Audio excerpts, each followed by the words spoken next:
Hi students, welcome to my YouTube channel M Das Maths Tuition। আজকের class 9 এর mathematics স্থানাঙ্ক জ্যামিতি coordinate geometry ত্রিভুজের ক্ষেত্রফল এরিয়া অফ ট্রায়াঙ্গেল কোষেরিকি 20 কোষেরিকি 20 মোস্ট ইম্পর্টেন্ট আছে। মন দিয়ে দেখতে থাকো বন্ধুরা, এখান থেকে প্রায় প্রশ্ন একটা আছে, মোস্ট ইম্পর্টেন্ট চ্যাপ্টার আছে, মন দিয়ে দেখতে থাকো বন্ধুরা। তো প্রথমে ত্রিভুজের ক্ষেত্রফল নির্ণয়ের প্রথমে আমরা সূত্রটা শিখব, তারপরে আমরা যাব। ধরো ত্রিভুজে তিনটি বিন্দু, একটা x1 y1, একটা x2 y2 আর একটা x3 y3, তিনটে বিন্দু। মানে এরকম একটা ত্রিভুজ, তার এই একটা বিন্দু a বিন্দু স্থানাঙ্ক, b বিন্দু স্থানাঙ্ক, c বিন্দু স্থানাঙ্ক দেওয়া আছে। এই ত্রিভুজের ক্ষেত্রফল কি করে বের করব? আমাদের দুটো সূত্র লিখতে পারি। দেখো এখানে x1 তারপরে 2 3, দেখো এখানে 1 2 3 1 2 3, এখানে x আর এখানে y, বুঝতে পেরেছো? 1 2 3, এবার x a হয়েছে, এবার এখানে 2 হবে, তাহলে 2 যদি হয় তাহলে y 3 y 1, মানে দেখো 1 2 3, 1 এর পরে 2, 2 এর পরে 3, 3 এর পরে আবার কি হচ্ছে 1 এর পরে 2, 2 এর পরে 3, 3 এর পরে, ওই জন্য 1 2 3, তাহলে 2 3 1, আবার এখানে দেখো x এর 2 হয়েছে, x এর 2 হয়েছে, এবার x 3, আর যেহেতু 3 হয়েছে তখন হবে এটা 2 এবং বর্গ একক। ক্ষেত্রফলে সব সময় লিখতে হবে বর্গ একক, ক্ষেত্রফলে সব সময় কি লিখতে হবে বর্গ একক। তাহলে এটা একটা সূত্র, এটা একটা সূত্র। তাহলে ত্রিভুজের ক্ষেত্রফলের সূত্র কি হলো? x1 y2 y3 plus x2 into y2 y1 plus x3 into y1 y2। দেখো 1 2 3, দেখো 2 3 1, দেখো 3 1 2, একটা সিরিয়াল আছে 1 2 3 1 2 3, বুঝতে পেরেছো? 3 2 1 এরভাবে একটা সিরিয়াল আছে, এবং বাইরে x আছে আর ভিতরে y আছে, এবং বর্গ একক লিখতে হবে, এটা একটা নিয়ম। এছাড়া তোমরা এই যে তিনটে শীর্ষবিন্দুকে আমরা x1 y1 x2 y2 x3 y3 আবার x1 y1 আমরা যদি লিখে দিই, এটার সাথে এটা গুণ, এটার সাথে এটা গুণ, এটার সাথে এটা গুণ, উপর থেকে নিচে, এবার এটার সাথে এটা গুণ, এটা পরে করাচ্ছি।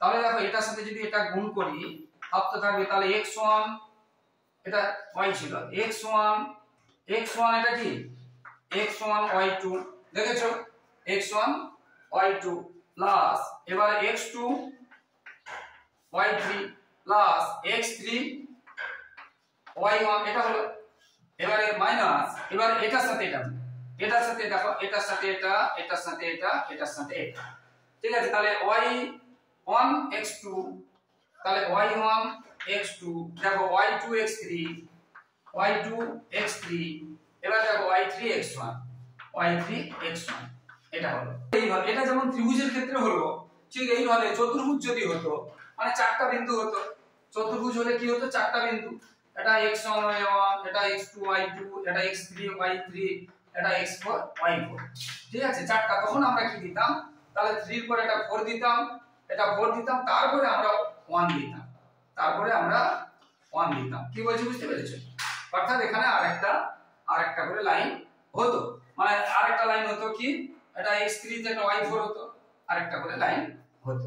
ত্রিভুজের যা নিয়ম চতুর্ভুজেরও একদম একই নিয়ম। তাহলে তোমরা সূত্রটা শিখলে এবারে, কারণ এই সূত্রটা কিন্তু মনে রাখতে হবে, যে কোনো একটা সূত্র মনে রাখতে হবে, তবে শেষেরটা মনে রাখলে একসাথে কি হয়ে গেল চতুর্ভুজেরটাও হয়ে গেল শেষের সূত্রটার সঙ্গে, ঠিক আছে? এবারে আমরা উত্তরে যাচ্ছি। ধরো আমি একের দাগের 3 একটা করাচ্ছি, একের দাগের 3 একটা, তিনটে বিন্দু দেওয়া আছে, 1 2 একটা দেওয়া আছে, একটা 3 0 দেওয়া আছে, আর একটা মূল বিন্দু দেওয়া আছে। মূল বিন্দু মানে কি x সমান 0 y সমান 0, এই তিনটে বিন্দু দেওয়া আছে। মূল বিন্দু মানে x সমান 0 y সমান 0। এটা তাহলে এইরকম একটা তিনটে বিন্দু দিয়ে, এই একটা মানে এই একটা বিন্দু, এই একটা বিন্দু, এই তিনটে বিন্দু দিয়ে গঠিত ত্রিভুজের ক্ষেত্রফল কত? তাহলে এটা 1 2, এটা ধরো 3 0, এটা ধরো 0 0, মানে মূল বিন্দু স্থানাঙ্ক কত হয়? মূল বিন্দু স্থানাঙ্ক হয় কত? 0 0, ঠিক আছে? তো এই ত্রিভুজের ক্ষেত্রফল কত? সেটা আমরা একটু আগে সূত্রটা শিখলাম, তাহলে হাফ। এবারে আমরা যদি করি যে আমরা কি করেছিলাম x1 y2, তাহলে x, আমি সূত্রটা তোমরা লিখে দেবে, x1 y2 তারপর কি করেছিলাম x2 y3, তারপর কি করেছিলাম x3 y1 নাকি মাইনাস এবার কি হয়েছিল y1 x2 y2 x3 y3 x1 এটা ছিল, এটাই ছিল। তো এখানে বসিয়ে দেবো, এটা x1 y1, এটা x2 y2, এটা x3 y3। তাহলে দেখো হাফ ইনটু x1 মানে কত আছে 1 ইনটু y2 মানে কত আছে 0 প্লাস x2, x2 মানে কত 3, y3 মানে কত 0, x3 মানে এটা 0, y1 এটা হয়ে গেল মাইনাস y1 মানে এটা 2, x2 মানে এটা 3 প্লাস y2 মানে এটা 0, x3 মানে এটা 0 প্লাস y3 মানে কত 0, x1 মানে কত x1 মানে 1 এটা হয়ে গেল। এবারে 0 একে 0 দিয়ে গুণ করলে 0, এটাও 3 কে 0 দিয়ে গুণ করলে 0, এটাও 0 কে a দিয়ে গুণ করলে 0, এটা 3 কে 2 দিয়ে গুণ করলে 6, এটাকে 0 দিয়ে গুণ করলে 0, এটাও 0। এইবার তাহলে এখানে কিছুই নেই, শুধু এখানে কি আছে, -6 আছে এবং বর্গ একক। এবার এটা যদি আমরা কাটি, এটা আমি কি ব্র্যাকেট বলেছি, তাহলে 1/2 গুণ -6, তাহলে 2 3 এ 6, তাহলে -3 বর্গ একক। তো এখানে তাহলে দেখো এই যে আমরা এই চিহ্নটা দিয়েছি, যে এটা দিয়েছি, এটাকে বলে মডিউলাস। এর মধ্যে ছিল না, এটা ছিল, এই অনেক কিছু ছিল, যে এই চিহ্নটা মডিউলাস বা সংক্ষেপে মড বলা হয়, মডিউলাস। আর ক্ষেত্রফলের তো ক্ষেত্রফল তো হবে, এখানে যেহেতু বলেছে ক্ষেত্রফল ত্রিভুজের 3টি বিন্দু, কিন্তু ক্ষেত্রফল কখনো মাইনাস হতে পারে না। মনে করো এটা দেওয়া আছে -5, এটা দেওয়া আছে, এটা মানে আমরা এটা লিখতে পারি -5, তার মানে কি হলো 5, এটাকে বলে মডিউলাস বা মড। আর ক্ষেত্রফল কখনো মাইনাস হতে পারে না। তাহলে তোমরা এটা লেখা করে লিখবে যে যেহেতু ক্ষেত্রফল ঋণাত্মক হতে পারে না, অতএব ক্ষেত্রফল সমান শুধু 3 এ মাইনাস আর লিখবে না, বর্গ একক। 2 3 একই রকম বলেছে, 3টি সমরেখ। সমরেখ মানে কি দেখো, এই একটা ভালো করে বলছে, এই 3টে বিন্দুর ক্ষেত্রফল, যে কোনো ত্রিভুজের ক্ষেত্রফল ভূমি গুণ উচ্চতা। এবারে এই বিন্দুটা যদি নেমে যায়, মানে এটা যতটা উঁচু ছিল তার থেকে যদি কম হয়, এইখানে হয়ে যায়, ভূমি কিন্তু একই আছে, তখন ভূমি গুণ উচ্চতা, তাহলে ভূমি তো একই আছে। ধরো এটা 10, এখানে এটা ছিল ধরো 8, এখানে এটা হয়েছে 3, তাহলে ভূমি হাফ গুণ ভূমি গুণ উচ্চতা, এখানে হাফ গুণ 3 হচ্ছে, তাহলে কমে যাবে, কমতে এটা যদি আরো কমে যায়, এটাও 10 আছে, এটা হয়ে গেল 1, তাহলে এখানে দিবে হাফ গুণ ভূমি গুণ উচ্চতা। এইবার কমতে তাহলে এটা এখানে ছিল, ভালো করে বোঝো, এটা এখানে ছিল প্রথমে, তারপরে এখানে এলো, তারপরে এখানে এলো, তারপরে একদম যদি রেখায় চলে আসে, এখানে যদি একদম রেখায় চলে আসে, তাহলে উচ্চতা কিছুই থাকবে না। তাহলে হাফ গুণ ভূমি গুণ উচ্চতা কিছুই নেই, তার মানে ক্ষেত্রফল কত হবে, যে কোনো সংখ্যাকে 0 দিয়ে গুণ করলে 0 হয়। অর্থাৎ 3টে বিন্দু দ্বারা গঠিত ত্রিভুজের ক্ষেত্রফল যদি 0 হয়, তাহলে তারা সমরেখ হবে, মানে এক সরলরেখায় থাকবে, সমরেখ বিন্দু এক সরলরেখায় থাকবে। তাহলে কি শিখলে, 3টে বিন্দু দিয়ে গঠিত ত্রিভুজের ক্ষেত্রফল 0 হলে তারা এক সরলরেখায় থাকবে বা সমরেখ হবে, যেটা 2 এবং 3 সমান। তাহলে আমি 3এরটা করাচ্ছি, 3এরটা হয়ে গেলে 2এরটা হয়ে যাবে। 3এরটা বলেছে 1 -1 2 -1 k -1, এখানে k দেওয়া আছে। এই বিন্দুত্রয় একই সরলরেখায় থাকবে, হিসাব করে লিখি k এর মান কত হলে। তাহলে একই সরলরেখায় থাকবে মানে কি, এই 3টে বিন্দু দ্বারা গঠিত ত্রিভুজের ক্ষেত্রফল 0 হবে। তাহলে এটাকে আমি ধরি লিখতে পারি, ধরি যদি নাম দিয়ে দিই, ধরি a, এটা b, আর এটাকে কি করে দিলাম c, এটাকে করে দিলাম c, ধরি a b c, বুঝতে পেরেছো?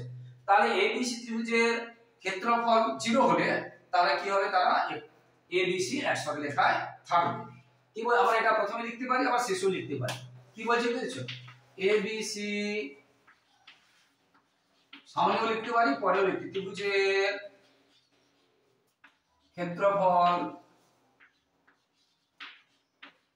শূন্য হলে এ বি সি যেটা বলেছে সমরেখ বা এক সরলরেখায় থাকবে, একই সরলরেখায় থাকবে। বুঝতে পারলে? তাহলে এটা আছে ধরি বিন্দু তিনটি কি হলো এ বি সি, ধরি বিন্দু তিনটি, ধরি বিন্দু তিনটি এ বি সি। তাহলে এ বি সি এখানে কিন্তু কমা নেই, কারণ এটা ত্রিভুজ, এটা হচ্ছে ত্রিভুজ, এখানে কোনো কমা নেই, এখানে কমা আছে, একটা বিন্দু, একই সরলরেখা থাকবে। তাহলে এটা আমাদের ক্ষেত্রফল কত হবে? শূন্য হবে।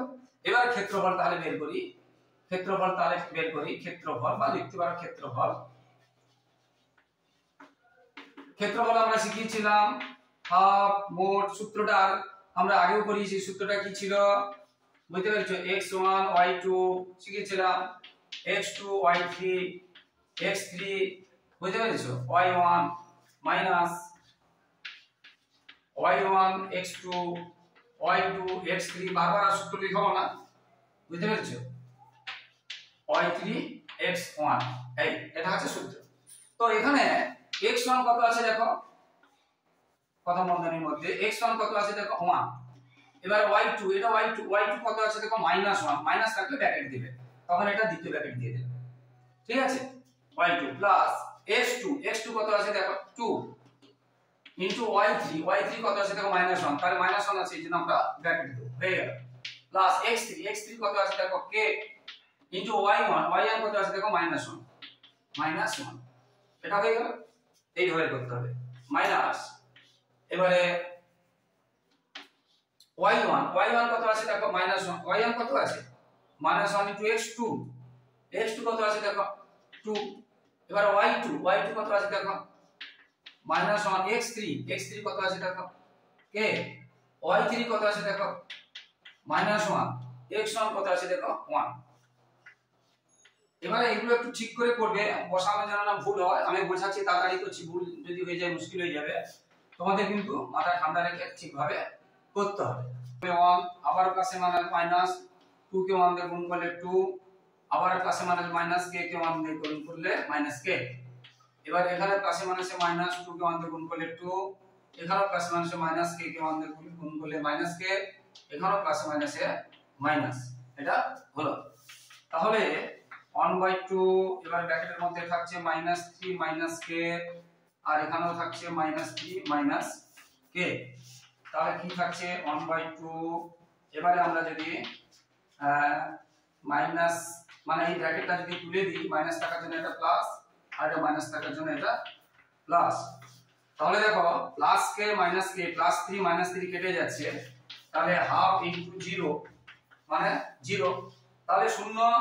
দেখো এখানে k এর মান যাই হোক না কেন, k এর মান 3 হলেও এটা কাটছে, k এর মান -3 হলেও কাটছে, তখন এটা +3 এটা মাইনাস হয়ে যাবে, k এর মান যদি এটা প্লাস হয় তখন এটা মাইনাস থেকে যাবে, যে কোনো মানের জন্য, অর্থাৎ আমরা লিখব উত্তরটা কি লিখব, কি হচ্ছে k এর যে কোনো মানের জন্য, k এর যেহেতু এটা ক্ষেত্রফল কত হয়েছে 0 হয়েছে, তো ক্ষেত্রফল 0 হতে হলে আমরা বলেছি না ক্ষেত্রফল 0 হলে, তাহলে ক্ষেত্রফল 0 হয়েছে, তাহলে আমরা k এর মান এখানে কি হবে, এখানে ব্যাপার k এর মান তো পেলাম না এরকম মনে হবে, k এর মান পেলাম না মনে হবে, k এর মান কি হবে, যে কোনো মান, k এর যে কোনো মান হলে এটা 0 হবে, ঠিক আছে।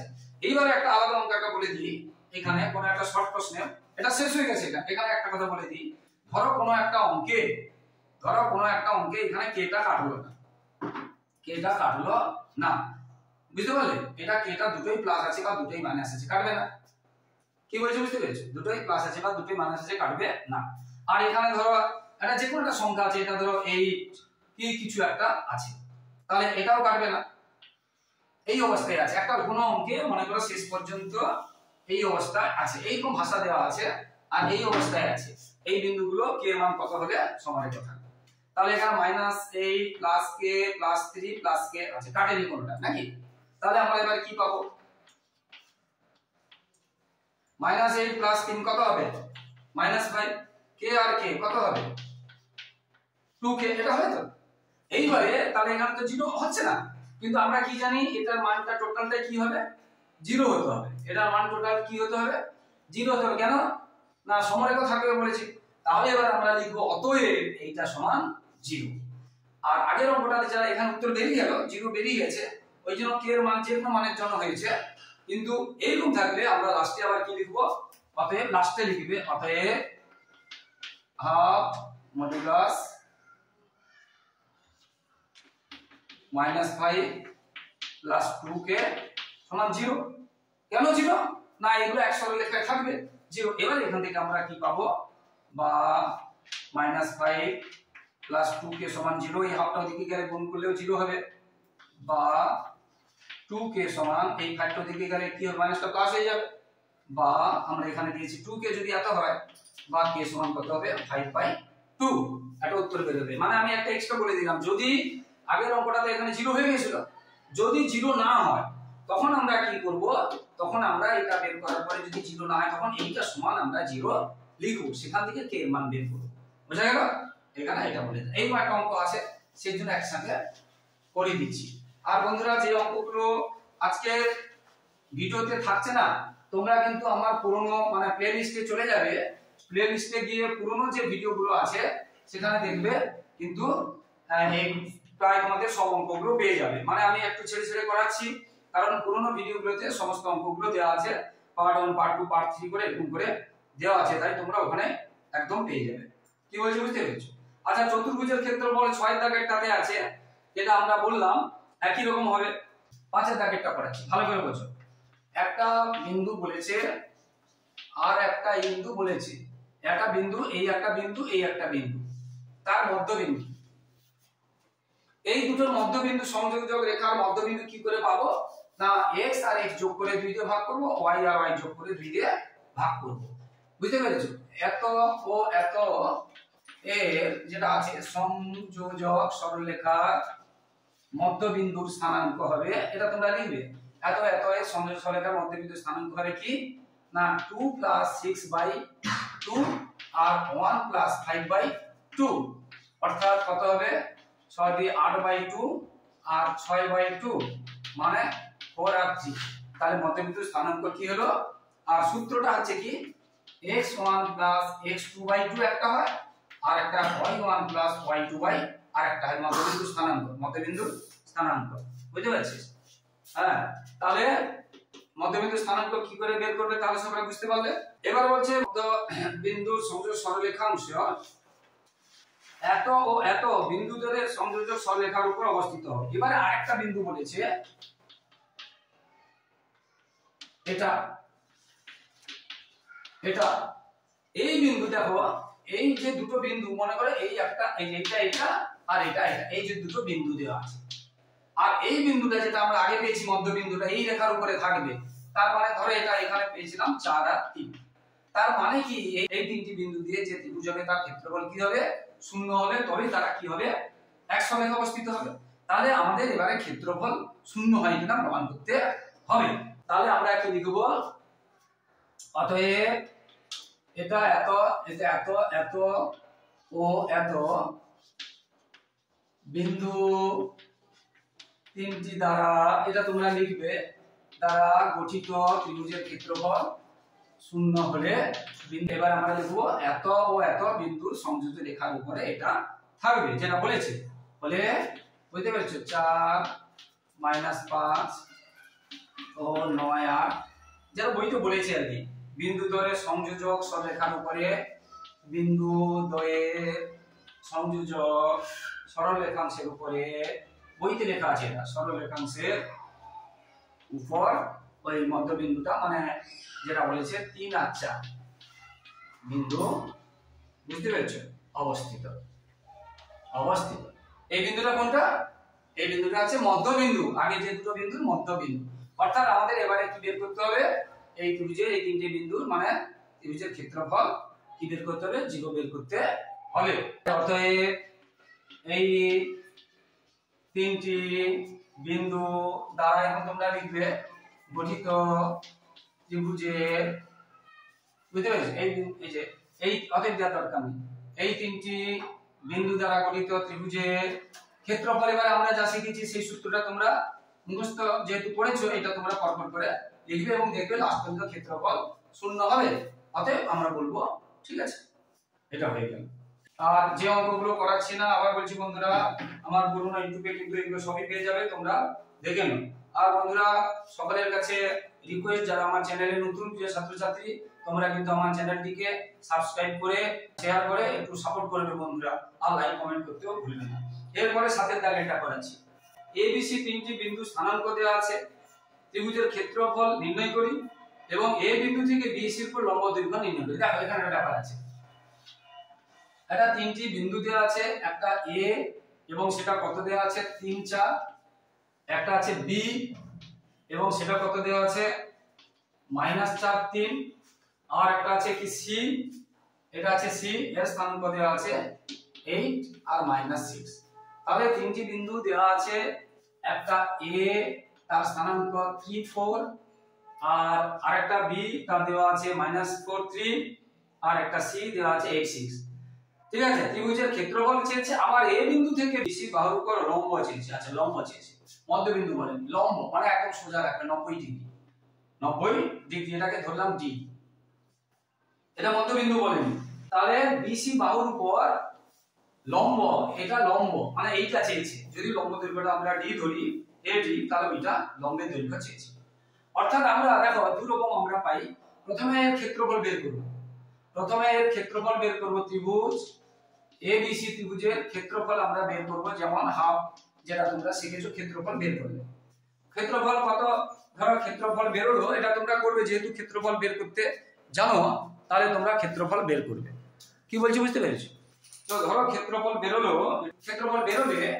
এটাতে দেখা যাচ্ছে 75/2 ক্ষেত্রফল বের হবে, অর্থাৎ 37.5 বর্গ এককটা কিন্তু লিখবে, 37.5 বর্গ একক ক্ষেত্রফলটা বের হলো। এখান থেকে ক্ষেত্রফলটা বের হলো, কি বলছি বুঝতে পেরেছো? এটা বের হলো। এরপরে আমাদের কি করতে হবে, তাহলে ক্ষেত্রফলটা এটা মানে এই যে তিনটে বিন্দু দিয়ে ক্ষেত্রফল আমি আর বের করছি না, তোমরা জানো, আগে তোমরা বলে দিয়েছি। ক্ষেত্রফলটা এটা বের হলো, এটা থাকলো। এইবারে দেখো আর আমরা কিভাবে ক্ষেত্রফল পাই, যে কোনো ত্রিভুজের এটা যদি পেয়ে যাই ভূমি, দেখো এই দুটো বিন্দু আছে, দৈর্ঘ্য পাবো, আর এইটা উচ্চতা, আমরা জানি হাফ গুণ ভূমি গুণ উচ্চতা, যে কোনো ত্রিভুজের ক্ষেত্রফল হাফ গুণ ভূমি গুণ উচ্চতা। এই ত্রিভুজের ক্ষেত্রফল আগে আমরা 75/2 পেয়েছি, আবার আমরা অন্য নিয়মে পাবো হাফ গুণ ভূমি গুণ উচ্চতা। ভূমিটা আগে বের করব আর উচ্চতাটা বের করতে বলেছে। ক্ষেত্রফল হাফ গুণ ভূমি গুণ উচ্চতা, সেটা সমান এটা, ওখান থেকে আমরা এটা পেয়ে যাব। তাহলে এখানে লিখলাম, ধরিলাম এ বিন্দু থেকে, যেটা বইতে বলেছে, এ বিন্দু থেকে বিসি বাহুর উপর, যেটা বইতে বলেছে, লম্ব দৈর্ঘ্য এডি, বিসি বাহুর উপর লম্ব দৈর্ঘ্য, বিসি বাহুর উপর লম্ব দৈর্ঘ্য কত, বিসি বাহুর উপর লম্ব দৈর্ঘ্য কত এডি। ধরিলাম এ বিন্দু থেকে বিসি বাহুর উপর, মধ্যবিন্দু নয় এটা, বিসি বাহুর উপর লম্ব দৈর্ঘ্য মানে এগুলো সব 90 ডিগ্রি, এগুলো সব 90 ডিগ্রি, লম্ব দৈর্ঘ্য এডি। ঠিক আছে, তাহলে আমাদের এখান থেকে বিসি দৈর্ঘ্য একবার বের করব, আর হাফ গুণ এটা করলে আমরা ক্ষেত্রফলটা পাবো।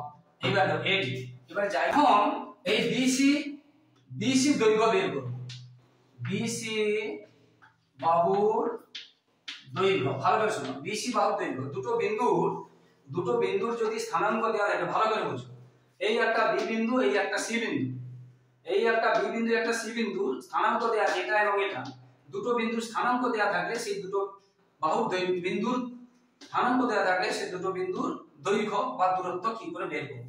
সূত্র হচ্ছে x2 বা x1 লিখতে পারো, x2 x1 এর whole square plus y2 y1 এর হোল স্কয়ার উপরে বর্গমূল। সূত্রটা কি, x2 x1 এর whole square plus y2 y1 এর হোল স্কয়ারের উপরে বর্গমূল। আমরা এখানে 1 আর 2 দিতে পারি, এখানে 1 2 দিতে পারি, এটা কোনো ব্যাপার না। ঠিক আছে, তো এই ক্ষেত্রে আমরা যদি এটা x1 এটা x2 ধরি, এই ক্ষেত্রে তাহলে x2 কত আছে এখানে 8 মাইনাস x1 কত আছে দেখো -4, আমার এটা সূত্রের মাইনাস, আবার এখানে আছে -4, তাহলে এটা ব্র্যাকেটে লিখতে হবে। এবং পুরোটার উপরে কি ছিল, পুরোটার উপরে হোল স্কয়ার ছিল এবং বর্গমূল ছিল। তাহলে দেখো x1 এই যে এটা x1 মাইনাস সূত্রের মাইনাস x2 এটা x1 এই যে দেখো -4 আছে লিখলাম, প্লাস এবারে y2 কত আছে দেখো -6 সূত্রের মাইনাস y1 আছে কত 3, শুধু 3, শুধু 3। তাহলে এটা আর দ্বিতীয় ব্র্যাকেট লাগবে না, বুঝতে পারলে? এটা দ্বিতীয় ব্র্যাকেট লাগছে না, এটা দ্বিতীয় ব্র্যাকেট লাগছে না। এবারে তাহলে বর্গমূল, তাহলে 8 মাইনাসে মাইনাসে প্লাস আর প্লাস এটা -6 -3, তো 8 আর 4 করলে কত হবে 12, আর মাইনাস এটা এখন থাকলো। তো এখানে 12 12 কত হয় আমরা জানি 144, আর মাইনাস মাইনাসে প্লাস হয়ে যায়, মাইনাস মাইনাসে প্লাস হয়ে যায় 81। এখানে জায়গা নেই, আমি এখানে করে দিচ্ছি, এখানে করে দিচ্ছি। তাহলে এটা যদি বর্গমূল, এই যে এটা যদি যোগ করি 4 কে 5 8 4 বাদ দিয়ে হাতে থাকবে এটা, আর এটা বর্গমূল করলে কত হবে 15 একক। বাহুর দৈর্ঘ্য কখনো ক্ষেত্রফলে বর্গ দৈর্ঘ্য বাহুতে শুধু একক হয়। তাহলে আমরা বিসি দৈর্ঘ্য কত পেলাম, এখান থেকে এটা দৈর্ঘ্য কত পেলাম 15 একক। এইবারে তাহলে দেখো এখানে আবার বলছি, এই যে ত্রিভুজের এটা পেয়েছি 15, আর এটা আমি যদি চাই থাকি না কেন এটা বের করতে হবে, আমাদের দেওয়া নেই, সেক্ষেত্রে আমরা ত্রিভুজের ক্ষেত্রফল কি জানি না, হাফ গুণ ভূমি গুণ উচ্চতা, হাফ গুণ এইটা গুণ এটা, হাফ গুণ এটা গুণ এটা। ত্রিভুজের ক্ষেত্রফলের সূত্র হচ্ছে হাফ গুণ ভূমি গুণ উচ্চতা, বুঝতে পেরেছো? তাই এখানে আমরা ভূমিটা কত পেলাম 15 একক। তো বন্ধুরা, যারা আমার ইউটিউব চ্যানেলটি দেখছো নতুন, তোমরা কিন্তু চ্যানেলটিকে সাবস্ক্রাইব করে প্লিজ বন্ধুরা একটু সাপোর্ট করো, একটু পাশে থাকো বন্ধুরা। তাহলে আমরা এটা পেলাম কত 15, আমাদের এটা বের করতে হবে, এটা এ বি সি। তাহলে আবার ত্রিভুজ এ বি সি এর ক্ষেত্রফল আমরা লিখতে পারি হাফ গুণ ভূমি গুণ উচ্চতা সমান হাফ গুণ ভূমিটা কত পেয়েছি আমরা 15 গুণ উচ্চতা আমাদের বের করতে হবে এটি, এটা ডি ছিল, এটা ডি ছিল নাকি? হাফ এবিসি ত্রিভুজের ক্ষেত্রফল হাফ গুণ ভূমি গুণ উচ্চতা, তাহলে হাফ গুণ ভূমিটা কত বেরিয়েছে, সরি 15, হাফ গুণ 15 ভূমি গুণ উচ্চতা এটি বর্গ একক নাকি, বর্গ একক। আর এইটা আমাদের আগে পেয়েছি কত 75/2, 75/2, বুঝতে পেরেছো? তাহলে অতএব আমরা লিখতে পারি, অতএব হাফ গুণ 15 গুণ এটি সমান 75/2, বা এডি সমান 75/2 গুণ এই নিচের গুলো উপরে হয়ে যাবে, উপরের গুলো নিচে হয়ে যাবে, সমানের দিক থেকে ওদিকে গেলে নিচের গুলো উপরে হয়ে যায়, উপরের গুলো, এবারে 2 2 কেটে গেল, আর 15 পাঁচে 75, তাহলে কত 5 একক। তাহলে এটি কত 5।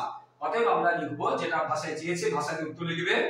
অতএব বুঝতে পেরেছো, ওই লম্বের দৈর্ঘ্য 5 একক, একক কিন্তু এটা কিন্তু একক, এটা কোনো বর্গ একক নয়, কারণ বাহুর দৈর্ঘ্য বর্গ হয় না, একক হয় শুধু।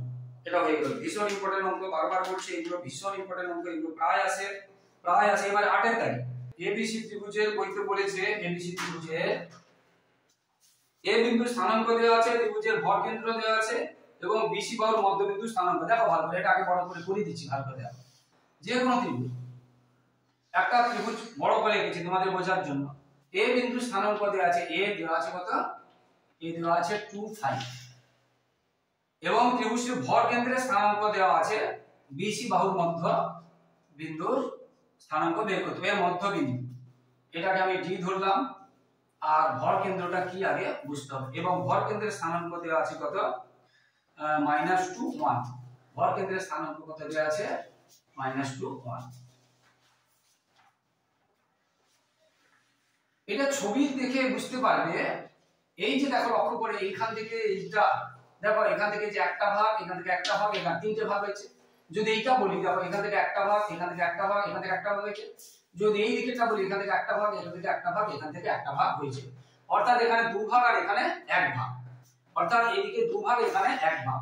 অর্থাৎ এই যে মধ্যমা, এটা 2:1 করতে ভাগ হয়েছে। তাহলে 2:1 মানে m2, আর n টা কত, n টা হচ্ছে 1, n টা 2, n টা হচ্ছে 1, বুঝতে পারলে, m2 n1, ঠিক আছে? এটা আমাদেরকে জেনে নিতে হবে।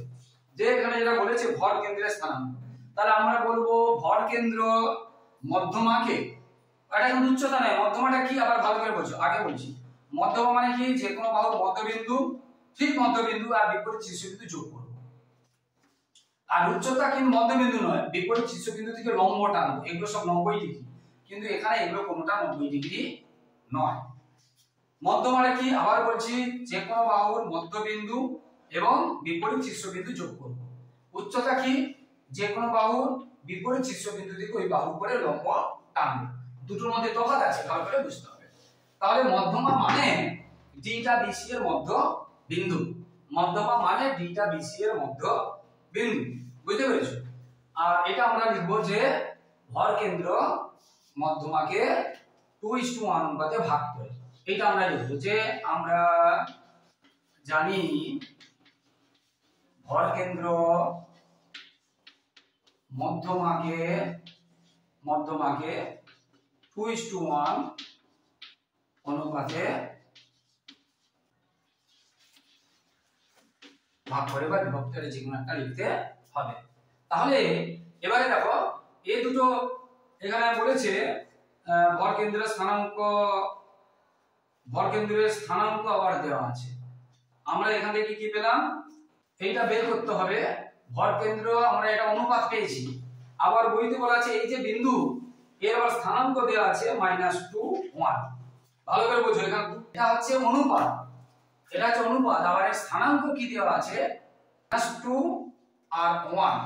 এটা কিন্তু অনুপাত নয়, এটাকে আমরা x আর y ধরব। কি বলছি বুঝতে পেরেছো? এটাকে xy ধরবো, এটাকে xy ধরবো, এটাকে আমরা ধরবো x1 y1, আর এটাকে ধরবো d, এটাকে ধরবো x2 আর y2, x2 y2। তাহলে এটা x1 y1, এটা x2 y2, আর এটা x মানে যেটা মধ্যমা মানে যে অনুপাতে যদি দেওয়া থাকলে কোন বিন্দুতে ছেদ করছে, অনুপাতে বিভক্ত করছে বের করতে হয়, সেটা অনুপাত দেওয়া আছে, ও দেওয়া আছে মানে আমরা বের করলাম। আর এইটা ওইতে দেওয়া আছে, তাহলে আমাদের এটা বের করতে হবে, বুঝতে পেরেছো? তো সেটা সূত্র কি আছে, এটা ভাষা লেখার পরে এটা সূত্র কি আছে দেখো। আমরা জানি এই যে এই বিন্দুর স্থানাঙ্ক যদি এই এবং এই বিন্দু সংযোজক রেখাংশকে, ভালো করে শোনো, এই এবং এই বিন্দু সংযোজক রেখাংশকে অন্তঃস্থভাবে মানে ভিতরে কোন একটা বিন্দু যদি 2:1 মধ্যে ভাগ করে, সেই বিন্দু স্থানাঙ্ক কি হবে বের করা, এটা x হয়। এটা বের করতে হয় কি না, x সমান m x2 plus n x1 by m plus n, এটা x বেরোয়, আর y বেরোয় m y2 plus n y1 by m plus n। ঠিক আছে, ঠিক আছে তো সূত্র ভালো করে বুঝতে হবে। তাহলে এইটা x মানে এটা, আর এটা m মানে এটা n, আর x1 x2 এই যে x1 y1 আর x2 y2। তাহলে এইটা আমাদেরকে বসাতে হবে। তো এখানে x সমান কত দেওয়া আছে দেখো -2, আর যেহেতু আমাদের এটা দেওয়া আছে, আমরা এটা এদিকে না লিখে পরে আমরা এটাকে আমরা এদিকে লিখতে পারি। কি বলছি বুঝতে পেরেছো? এই আছে ওটা। তাহলে আমরা লিখব m, আবার m সমান কত দেওয়া আছে দেখো 2, তাহলে এখানে আমরা লিখব 2 ইনটু x2 টা বের করতে হবে, x2 বের করতে হবে, রাখলাম, প্লাস n কত আছে দেখো 1 ইনটু x1 আছে কত দেখো 2, x1 আছে 2, এটা 2, এটা বুঝতে পেরেছো? এটা x1 আছে 2 হয়ে গেল। আবার দেখো m আর দেখো 2, n আছে 1, এই যে m 2 x2 টা দেওয়া নেই, বের করতে হবে, আর x1 টা দেওয়া আছে 2, বসালাম বাই m প্লাস n মানে 2 প্লাস 1, এবং এই স্থানাঙ্ক হবে কত x, এবং সেই x টা বইতে দেওয়া আছে কত -2, বুঝতে পেলেন? এটা করবা ঠিক এইভাবে একই রকম। এখানে m এই দিকেরটা m কত দেওয়া আছে 2 ইনটু y2 টা বের করতে হবে, y2 রেখে দিলাম, প্লাস n আছে দেখো 1 ইনটু y1 দেওয়া আছে দেখো 5, y1 কত দেওয়া আছে 5 বাই m প্লাস n মানে 2 প্লাস 1, এবং এটা y টা কত দেওয়া আছে দেখো, এই যে y টা কত দেওয়া আছে 1। ঠিক আছে, এবারে এখানে জায়গা নেই বলে আমরা উপরে করাচ্ছি।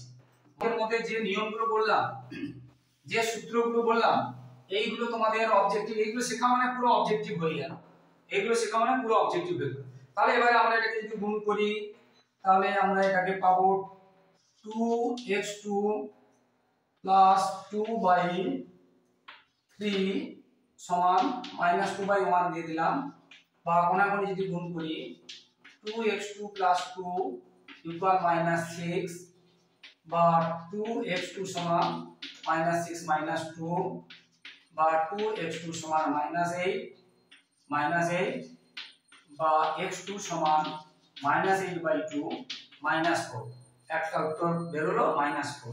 এবার এই অংশটা 2 কে y2 দিয়ে গুণ করলে তাহলে 2y2 প্লাস 5 কে 1 দিয়ে গুণ করলে 5/2 প্লাস 1 মানে কত 3 সমান এখানে আছে 1 মানে 1 এর নিচে ছোট 1 দিয়ে দিলাম, বা এবার এটাকে দেখুন তাহলে 2y2 প্লাস 5 ইকুয়াল 3 একে 3, বা 2y2 সমান 3 মাইনাস 5, বা 2y2 সমান -2, বা y2 সমান -2/2 মানে -1, অর্থাৎ आंसर কি হলো, आंसर এখানে কত বেরোলো 4 মাইনাস, আর এখানে বেরোলো y টা বেরোলো -1, অর্থাৎ লাস্ট পর্যন্ত आंसर আমরা লিখব। অতএব যেটা নির্ণয় স্থানাঙ্ক, অতএব आंसर তাহলে কি হলো -4, -1, এটা হয়ে গেল आंसर। তো বন্ধুরা মন দিয়ে দেখতে থাকো, এগুলো ভালো করে বুঝে করবে, বারবার করে করবে, যে কোনো অঙ্ক পেরে যাবে, বই বাইরে থেকে অঙ্ক আসতে পারে, তোমরা পেরে যাবে, অবশ্যই করবে এবং পরবর্তী ভিডিও দেখতে থাকো বন্ধুরা। ভীষণ ইম্পর্টেন্ট কথাগুলো, ভীষণ ইম্পর্টেন্ট অঙ্কগুলো করাচ্ছি এবং তোমাদের কিছুদিন পরে সাজেশন দিয়ে দেবো 3rd ইউনিটের জন্য, অবশ্যই দেখবে এবং কিছু নমুনা প্রশ্নের উত্তর বলিয়ে দেবো ভালো ভালো স্কুলে, যেগুলো থেকে তোমরা অবশ্যই কিছু কমন পাবে। বিশেষ করে শর্ট প্রশ্নের উত্তরগুলো করার জন্য এমসিকিউ এবং এসএকিউ করার জন্য এই যে নমুনা প্রশ্ন উত্তরগুলো করাবো, তোমাদের অবশ্যই দেখতে হবে বন্ধুরা। আবার রিকোয়েস্ট করছি বন্ধুরা, যারা আমার চ্যানেলে নতুন প্রিয় ছাত্রছাত্রী এবং যারা আমার চ্যানেল দেখছেন, প্লিজ চ্যানেলটিকে সাবস্ক্রাইব করে একটু সাপোর্ট করুন, একটু পাশে থাকুন, আর অবশ্যই লাইক ও কমেন্ট করতে ভুলবেন না। সবাই খুব ভালো থাকো, সবার ভবিষ্যৎ ভালো হোক, সবাই পড়াশোনা ভালো, পরীক্ষা ভালো। জয় হিন্দ, বন্দে মাতরম।